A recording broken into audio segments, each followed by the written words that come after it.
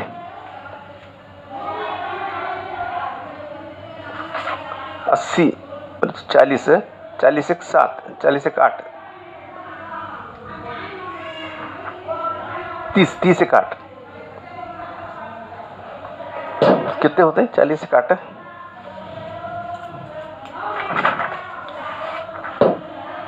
490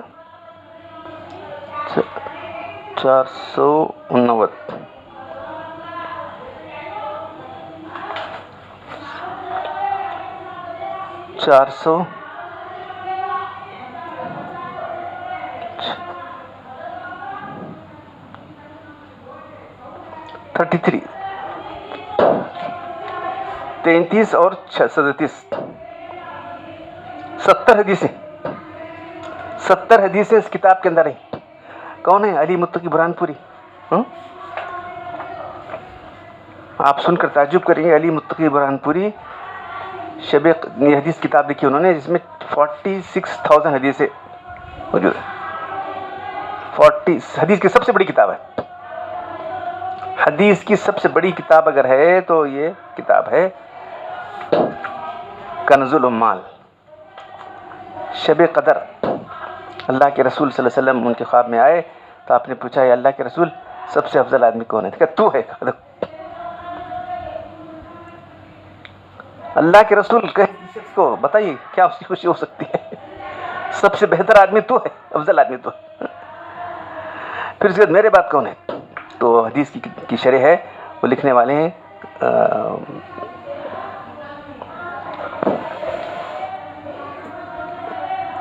حدیث کی ہمارے پاس موجود ہے نا، بحر الانوار، اس کے لکھنے والے جو ان کے شاگرد تھے. اس کے بعد وہ آدمی تو ابھی ان کی حدیث سناؤں تو نہ 2-3 حدیث سنا دیتا ہوں، بہت زیادہ نہیں تو نہیں، کم سے کم.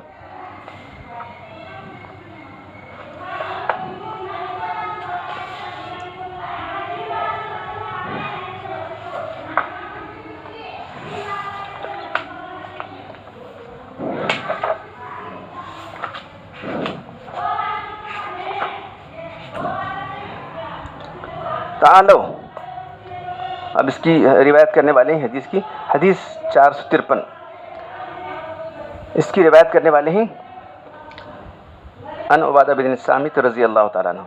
صرف جو حدیث لکھ کر بریکٹ میں لکھ دیتے ہیں حدیث کس روایت کی ہے.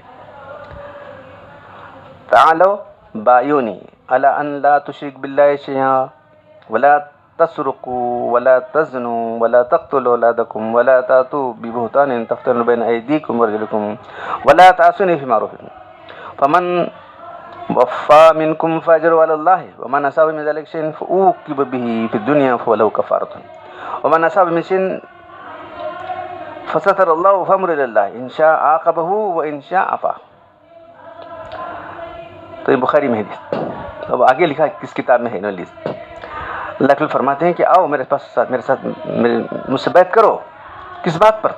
اس لیے میں اس بات بیعت کرو کہ اللہ کے سوا اللہ کی کسی نہیں ٹھہرائیں گے، چوری نہیں کریں گے، بدکاری نہیں کریں گے، اولاد کو قتل نہیں کریں گے، کوئی بہتان نہیں تراشیں گے اپنے ہاتھوں پیروں سے، اور معروف باتوں میں میری نافرمانی نہیں کریں گے. پھر فرماتے ہیں جو بھی اس کو پورا کرے گا اس کا اجر اللہ کے ذمہ ہے. جو بھی اس میں جو ہے جس سے نافرمانی ہو جائے گی اسے اس کی دنیا میں اللہ تعالیٰ اس کو سزا دیں گے، اس کے لیے کفارہ ہو جائے گا. اور جس سے نافرمانی ہو گئی اللہ نے اس کو چھپا دیا تو اللہ کے ذمہ ہے، اللہ چاہے تو چھپا دے، اللہ چاہے تو اس کو معاف کر دے. حدیث نمبر 454 حضرت عائشہ یہ حدیث جو ہے ان عقیلہ سے بیان کرتے ہیں. لا امس ایدی النساء، تو اللہ کے رسول کو عورتوں نے بھی ہاتھ بڑھایا تو اللہ میں کسی عورت کا ہاتھ نہیں چھیتا. تو کچھ بھی رو سکتے ہیں عورتوں سے بیعت کرنے والے، ہاتھوں میں ہاتھ لے کے سامنے بیٹھنے والے. اللہ کے رسول نے کہا کہ میں کسی عورت کا ہاتھ نہیں چھیتا. عورتیں بھی جو ہے جب آپ بیعت کرتے ہیں عورتوں نے بھی ہاتھ بڑھائے تو آپ نے کہا کہ جو ہے میرا ہاتھ کسی عورت کے ہاتھ کو نہیں لگے گا بغیر مرد عورت کے.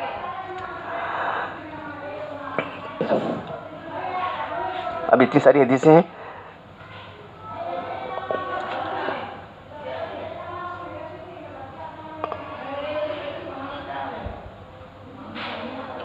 تو اللہ کے رسول نے مختلف صورت کیا بایو علی الجہادی وقد ان قتل، جہاد پر آپ نے بیعت دی لوگوں سے.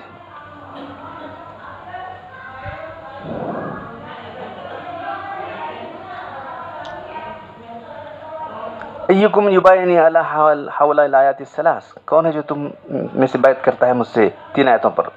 تعالوا اتلوا ما حرم علیکم الی 3 آیات، یعنی اللہ تشرکوا باللہ شیئا وبالوالدین احسانا وذی القربی. تو یہ 3 آیتیں تھیں. اس پر کون بیعت کرتا ہے اور اس کو پورا کرے گا؟ ومن وفی بہن فاجرہ علی اللہ ومن انتقص به منہن شیئا فادرکہ فی الدنیا کان عقوبتہ ومن اخر الی الآخرۃ کان امرہ الی اللہ ان شاء اخذہ وان شاء عفا عنہ. تو یہ حدیثیں جو ہے 70 حدیثیں اس کتاب کے اندر ہیں.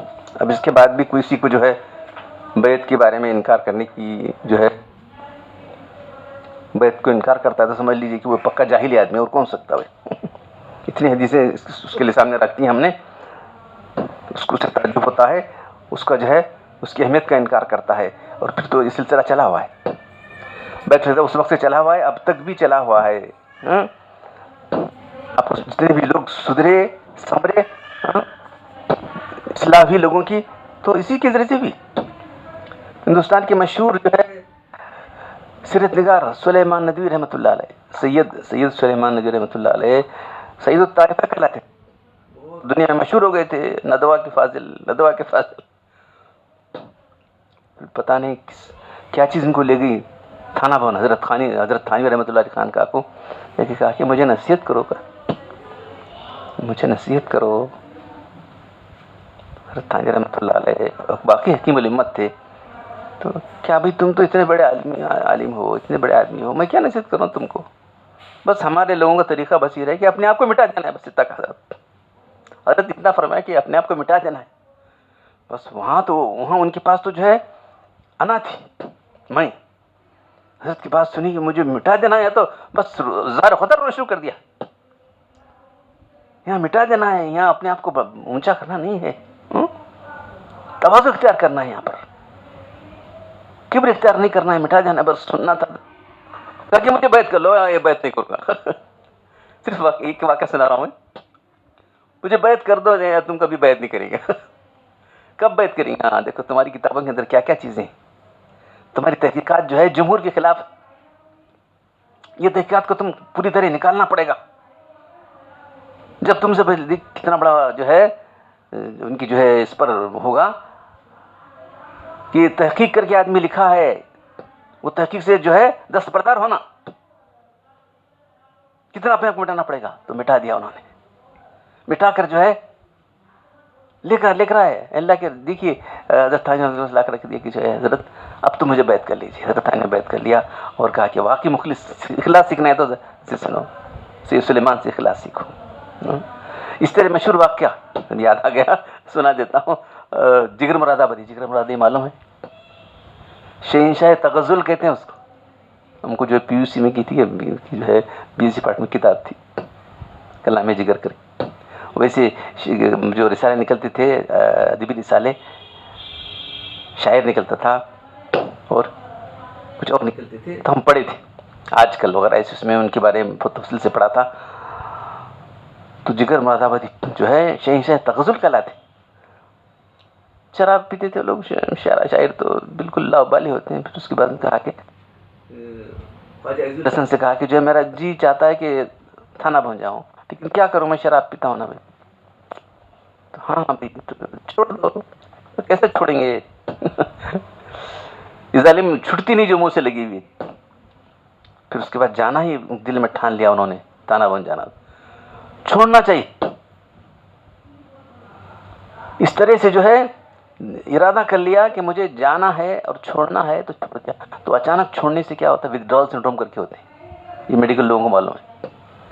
آدمی کا جسم جو دماغ جس پر ڈپینڈ ہوتا ہے اس کو چھوڑنے کے بعد مختلف سمٹم پیدا ہو جاتے ہیں. بہت ایسا ایسا چھوڑے تو الگ بات ہے. اب جو ہے اتنی زیادہ پیتا ہے اس کو آدھا آدھا آدھا کرتے کرتے کرتے کرتے لا کے جو ہے چھوڑ دیا تو ٹھیک ہے. ایک دم 1 لاکھ چھوڑ دیا تو بہت سارے سمٹم پیدا ہوئے. بس بہت تکلیف اٹھائی, پھر اس کے بعد آ گئے. دیکھیں آپ, پھر حضرت تھانوی کی جو ہے دامن سے لگے رہے. مطلب کیا شعر ہے ان کا, میری طلب بھی تیرے کسی کے کرم کا صدقہ ہے, یہ قدم اٹھتے نہیں اٹھائے جاتے. میری طلب بھی کسی کے کرم کا صدقہ ہے. یہ طلب جو انسان کے دل میں اللہ سے پیدا ہو رہی ہے, یہ اللہ کا کرم ہے. حضرت تھانوی نے فرمایا تمہارا ایسا شعر ہے کہ میرے پاس ہوتے تو میں بہت بڑی تم کو جو ہے انعام کرتا تھا. میرے پاس پیسے نہیں, تم کو بہت بڑا انعام دیتا تھا, تم کو بہت بڑا انعام دیتا تھا. میری طلب بھی کسی کے کرم, یعنی اللہ کے کرم کا صدقہ ہے. یہ قدم اٹھتے نہیں اٹھائے جاتے. ہمارے قدم کیا اٹھتے ہیں, اٹھائے جا رہے ہیں بس. ایسے شاعر تھے جن لوگوں نے اپنے کلام پڑھے جانتے ہیں. ہمارے مولانا حضرت ابو الحسن ندوی رحمۃ اللہ علیہ بھی جو ان کے کلام کو بہت پسند کرتے تھے. ان کی جو کلام, بہت بڑا کلام نہیں, بس 2 حصے چھوٹے چھوٹے ہیں, وہ بھی بہت بڑے نہیں. BCR گو نہیں تھے, لیکن جو تھے جتنا بھی ان کا کلام ہے کہ ایک شعر جو ہے, کیسے کیسے اشعار رہتے جو ہے, دل سا دوست دشمن, کامل رہبر قاتل رہزن, دل سا دوست دل سا دشمن. دیکھیے کیسے شعر ہے.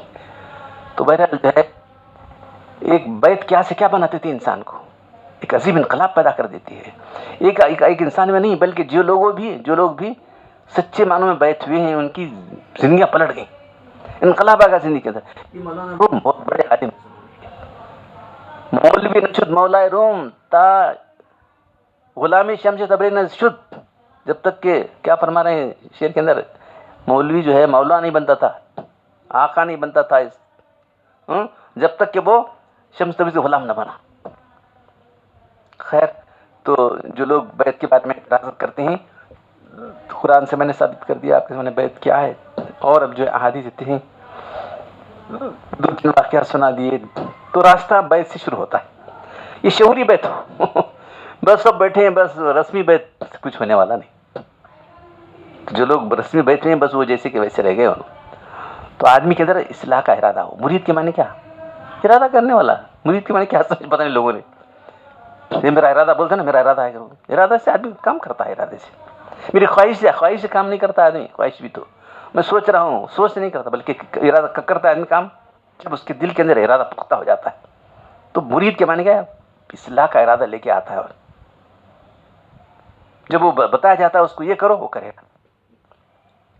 تو بہرحال جو ہے بیت کے تعلق سے جو غلط فہمیاں لوگوں کے اندر ہیں, اور جو صرف اکثر ناواقفیت کی بنا پر ہیں, اور اس کی اہمیت سے بھی بیت سے واقفیت نہیں, نہ اس کی اہمیت سے واقف ہیں. عام طور پر اکثر صحابہ کرام بیت ہوتے تھے. پھر اس کے بعد تمام خلفاء راشدین تو جو ہے وہ تو بیت لیا ہی کرتے تھے, خلافت کی بیت. پھر جب حالت یہ ہو گئے, خلافت چلی گئی, بادشاہت رہ گئی, تو وہ سیاسی بیت رہ گئی. تو اللہ والوں نے بیت لینا شروع کر دیا. تو یہ سارے 4 سلسلے وہاں سے چلے. 4 سلسلے جو ہے چلے, قادریہ, چشتیہ, نقشبندیہ, اور سب کا سلسلہ جا کے حضرت صحابہ کرام سے ملتا ہے. حضرت ابو بکر صدیق رضی اللہ تعالیٰ سے, حضرت علی رضی اللہ تعالیٰ سے, ان سب سے ملتا ہے سلسلہ.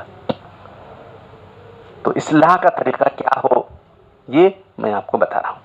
اللہ تعالیٰ مجھے آپ سب لوگوں کو ان سلسلوں میں کسی سے جڑ کر جو ہے اپنی اصلاح کرانے کی توفیق دے. کیوں اصلاح کرنے کی ضرورت ہے؟ اللہ تعالیٰ نے فرمایا قد افلح من زکاہا وقد خاب من دساہا.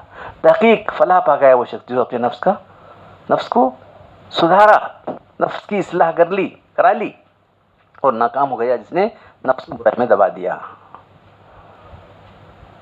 اللہ تعالیٰ مجھے آپ سب کی اپنے آپ کی اصلاح کی طرف توجہ کرنے اور اسی صاحب طریقے سے اصلاح کرانے کی توفیق عطا فرمائے.